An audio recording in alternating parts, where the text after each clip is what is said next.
असं एक वैशिष्ट्य की इथं सगळ्या बऱ्याचपैकी इथं वनस्पत्या मिळतील. ही म्हणजे लक्ष्मणाला शक्ती लागली त्यावेळेस आपल्या मारुतरायाने पर्वत उचलून आणला.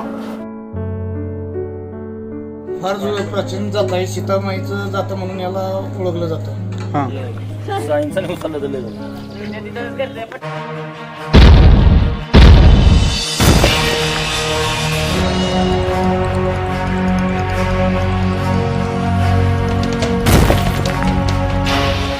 जय शिवराय मंडळी, शिवराज्य परिवारामध्ये आपलं पुन्हा एकदा स्वागत.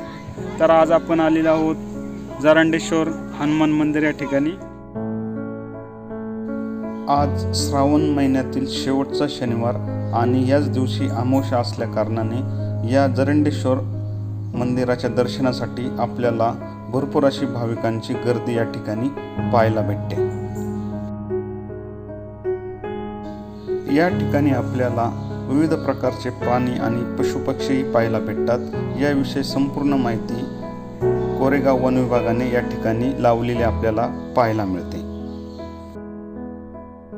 नमस्कार मंडळी, आता आपण आलेलो आहोत जवळजवळ 30% भाग चढून आलेलो आहोत. तर खूप घामाघूम झाल्यामुळे या ठिकाणी बसलेलो आहोत. तर हे आमचे मित्र वरतून येताना आम्हाला भेटले.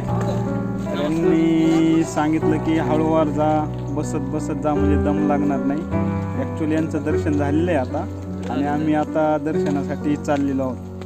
तर भाऊसाहेब आमचे अतिशय दमून घामाघूम झालेले, रुमाल त्यांच्या हातामध्येच आहे. तर आता थोड्याच वेळात आपण पोचूया वरती मंदिरामध्ये भगवानाचं दर्शन घ्यायला. एका झाडाचे महत्त्व आपल्या जीवनामध्ये किती आहे हे या फलकावरती सविस्तरपणे मांडण्यात आलेले आहे. तर आपण हा फलक एक वेळ अवश्य पहा.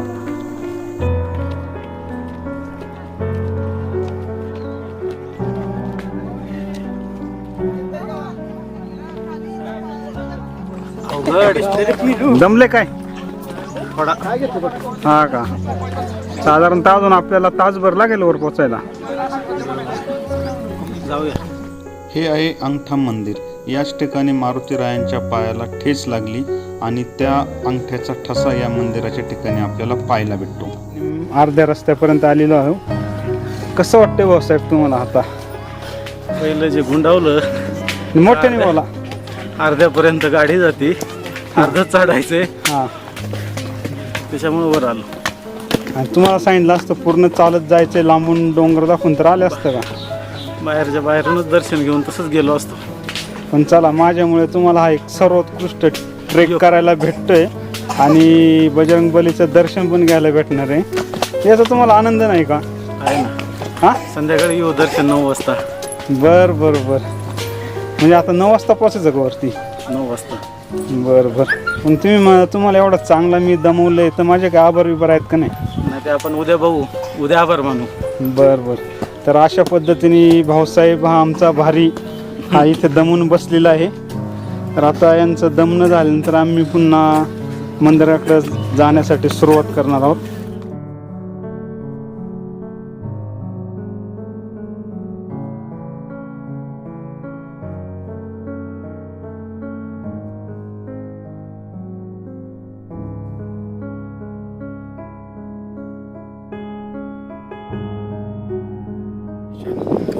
तर मित्रांनो, आता आपल्यासोबत आहे रवींद्र फाळके, गाव पाडळी.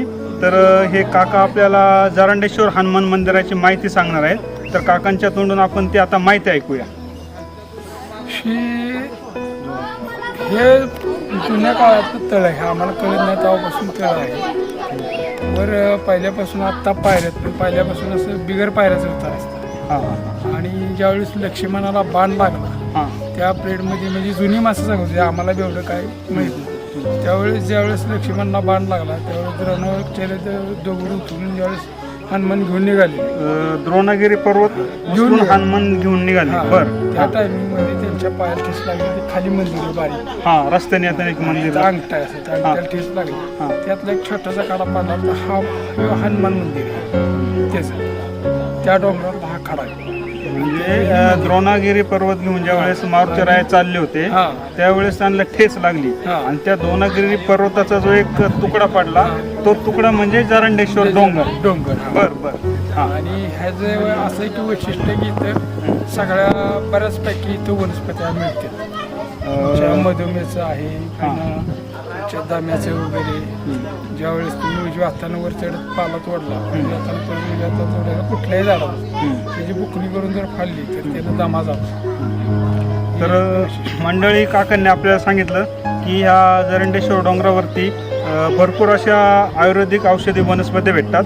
तर मंदिराचं दर्शन घेतल्यानंतर आपण खाली जाताना जर वनस्पतींचा पाला तोडत घेऊन जाऊन खाली जे आपल्याला एक छोटंसं मंदिर रस्त्यावरती भेटतं, अंगठा आहे तिथं मारुतीरायांचा, तिथे जाऊन त्या पाल्याची तिथपर्यंत पाला घेऊन जायचं आहे. ती घरी घेऊन वाळवून त्याची भुकटी करून जर पेले तर आपल्याला जे काही विविध आजार आहेत तर ते बरे होण्याची चान्सेस आहेत किंवा जास्त शक्यता आहे.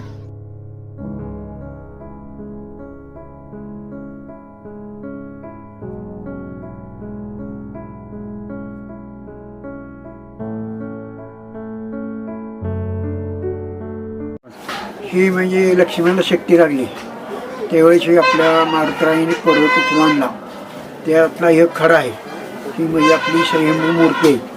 तर जो काळी महाराजांची इथं समाधी जिवंत आहे आणि त्या जागेवर वारवड होतं आणि अशा गायीच्या धारा चालल्या होत्या.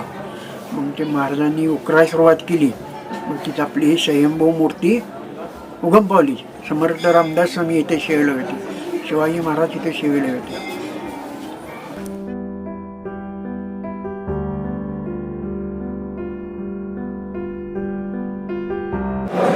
ही आपली स्वयंभू मूर्ती जरंडेश्वरमध्ये महादेवाची पिंड आहे आणि अखंड श्री एक आहे. इथे आहे.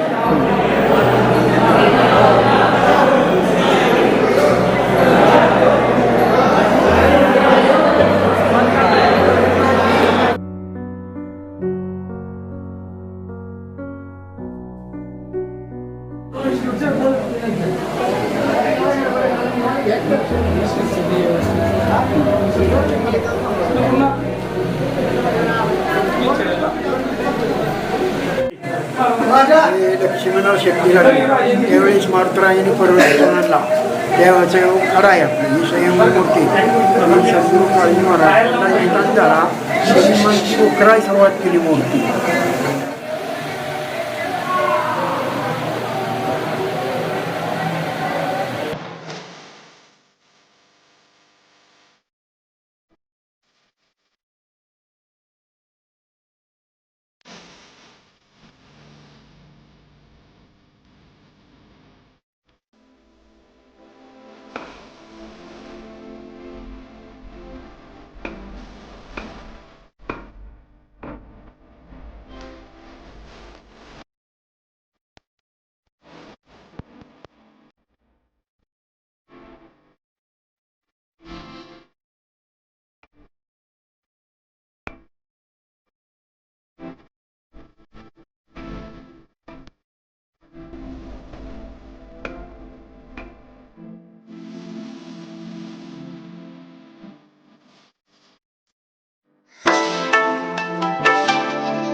हे जुने तांब्याचे हांडे तिथं पहिला स्वयंपाक व्हायचा हे संपूर्ण खोलीमध्ये.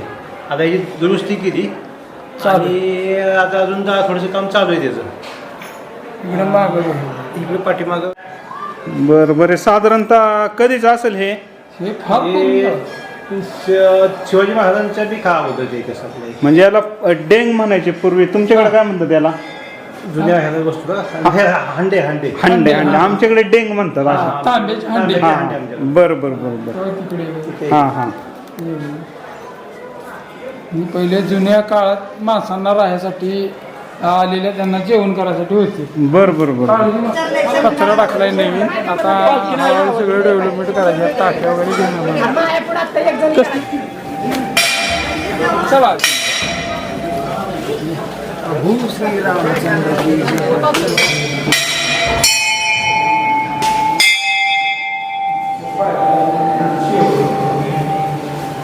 सेवकांना मिठी मार.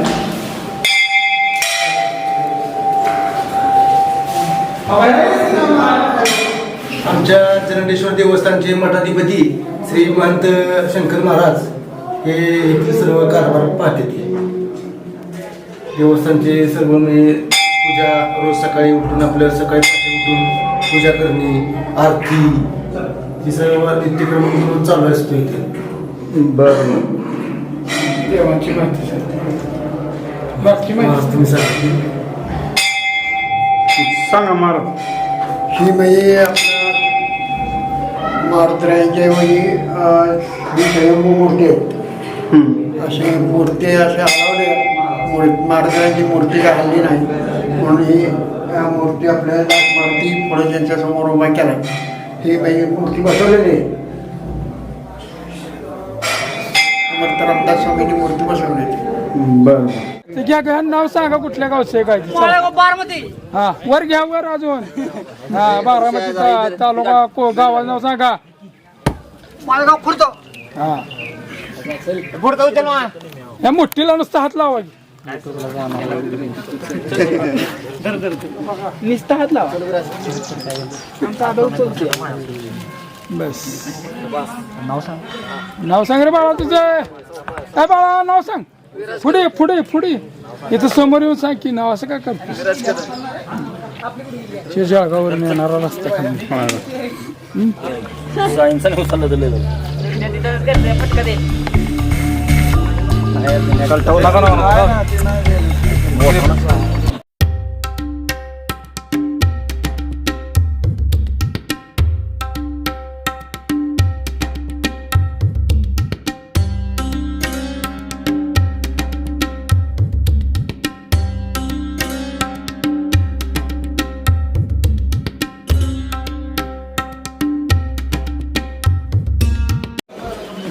बाहेर आले पहिले झाले लोकांनी.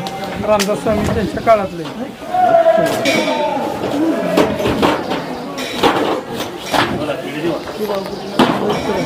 नवीन इमारती बांधायची.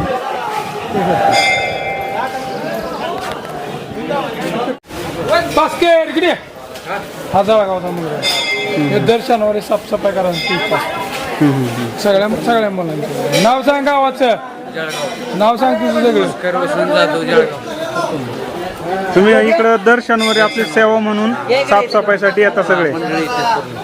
बर बर धन्यवाद. या चरंडेश्वर देवस्थानापाशी आमचं नारळाचं स्टॉल असतंय आणि आम्ही चहाचं स्टॉल आहे, नारळाचं स्टॉल असतंय आणि आम्ही स्वतः आमची वजी चढवतो. एका नारळाच्या वज्यात सरासरी 80-90 नारळ असतात. हां तर मग एका वेळेमध्ये तुम्ही एक पोतं बनायचं. थोडं पोतच बोलतात ना. एक पोत डायरेक्ट खालपासून इथपर्यंत खालून नॉनस्टॉप आणतो आम्ही पोती. बरं बरं. मग आता इकडे तुम्ही नारळ एवढ्या मेहनतीने घेऊन येता, मग तो किती रुपयाला विकला जातो इथं? 30 रुपयाला विकला जातो. 30 रुपये. बरं बरं बरं बरं. आपलं नाव? सागर मंडलकर. ठीक आहे ठीक आहे धन्यवाद. तुमचं? माझं नाव दिनेश चव्हाण. बरं बरं. हे फार प्राचीन जात आहे. सीतामाईचं जातं म्हणून याला ओळखलं जातं. हां पहिले बैलांनी ह्या ते सुविधा नव्हत्या. लाईट वगैरे इथं डोंगरावर नसताना इथं दळण वगैरे काय करायचं म्हटलं तर बैलांना ही जातं फिरवत होते. बरं. आणि इथली ज्वारी ज्वारी गहू सुद्धा नसता पहिला. हां ज्वारीचं पीठ म्हणून इथं त्याचं हे करत होतं.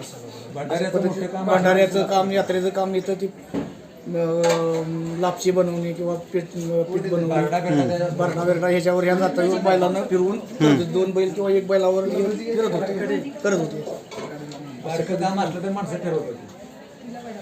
आणि पहिली माणसं सुद्धा ही फिरवत होती तसे. बरं बरं.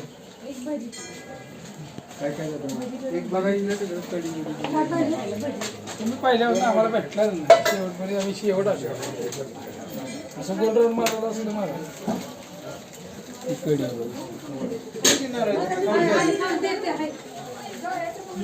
तिथं स्थानची उभाशी हजार द्यायची.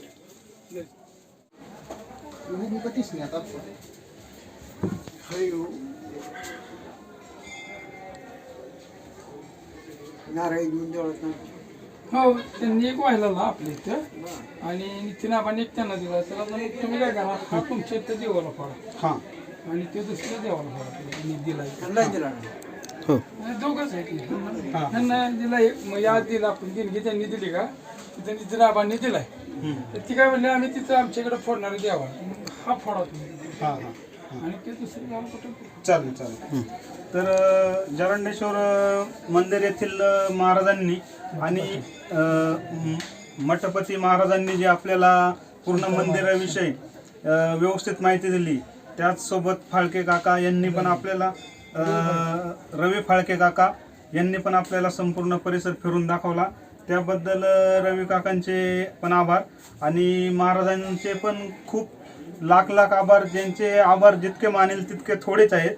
तर महाराज आपल्या सर्वांना धन्यवाद. किल्ले शिवनेरीच्या पायथ्याशी पोचायचं आहे, तर पुन्हा आम्ही नक्कीच वेळ काढून आपल्या मंदिराकडे आणि तुमच्या भेटीसाठी आवर्जून येऊ. तर आम्हाला आता पुढचा मार्ग प्रवास सुकर व्हावा म्हणून आम्हाला आशीर्वाद द्या.